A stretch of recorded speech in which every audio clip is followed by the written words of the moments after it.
मोनसे दुखुनांथाव खौरां जोनोम सान फालिनायाव प्रसाद एबा बुट जानानै गासै 7 गोब्राबै सावस्रिया गाज्रि जादों। नंगौ, बाक्सा जिल्लानि सिङाव थानाय बेंसिबारि गामियाव जोनोम सान फालिनायाव प्रसाद एबा बुट जानानै 7 सुबुङा गोब्राबै सावस्रिया गाज्रि जादों। देहायारि एबा सावस्रिया गाज्रि जानाय हौवा हिन्जावफोरखौ देहा फाहामसालियाव थिसननो गोनां जादों। खौरां मोननाय बादिब्ला बिस्तिबाराव गामियाव बुद्धि बर' मुंनि सुबुङा फिसौनि जोनोम सानाव बुट एबा प्रसाद होदोंमोन आरो बै सानावनो गामियारिफ्रा बुट जानानै बे बुट जाखांनायनि उननि 3 साननि उनाव गोबानाय जायो। सासेयै रबिबारनि उनाव गोबानाया गोबां जानायखौ नुनानै 12 हौवा हिन्जावफोरखौ मसलपुर रबि बर' देहा फाहामसालियाव थिसननाय जायो। देहा फाहामसालिनिफ्राय मोनथिनो मोन्दों बे बुटआव माबा मोनसे बिस गोनां मोनजाफ्लांदों जानो हागौ होनना बुंथिदों।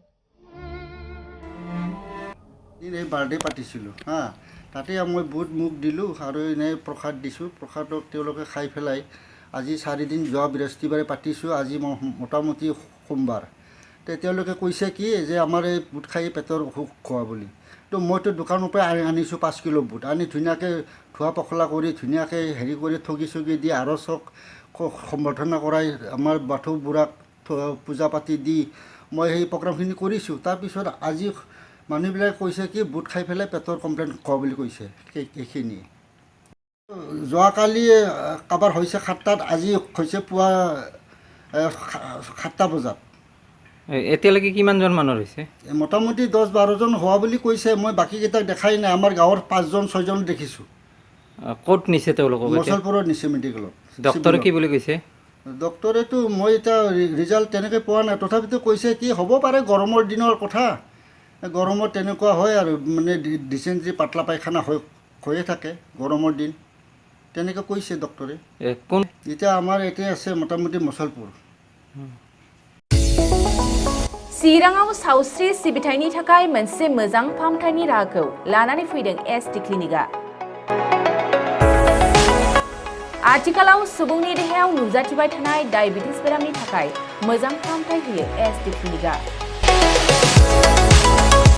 चिरां जिल्लानि SBI काजलगाव ब्रान्चनि लांगोनायाव फसंनाय एसटि क्लिनिकआव डायबिटिस बेरामनि अनगायैबो फाहामथाय होबावगोन लिभारनि जेंना आरो माखासे सरासनस्रा बेमारफोर।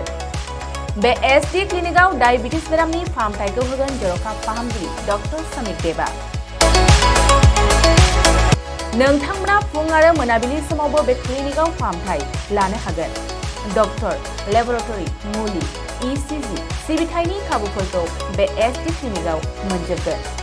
जुदि एसटि क्लिनिकआव रायजो राजाफ्रा गाव गावनि देहायारि जेंनाखौ फाहामथाय लानोबा नैबे मबाइल नम्बर 7002293924 एबा 9954687226 आव थोंजों मुं थिसननो हागोन।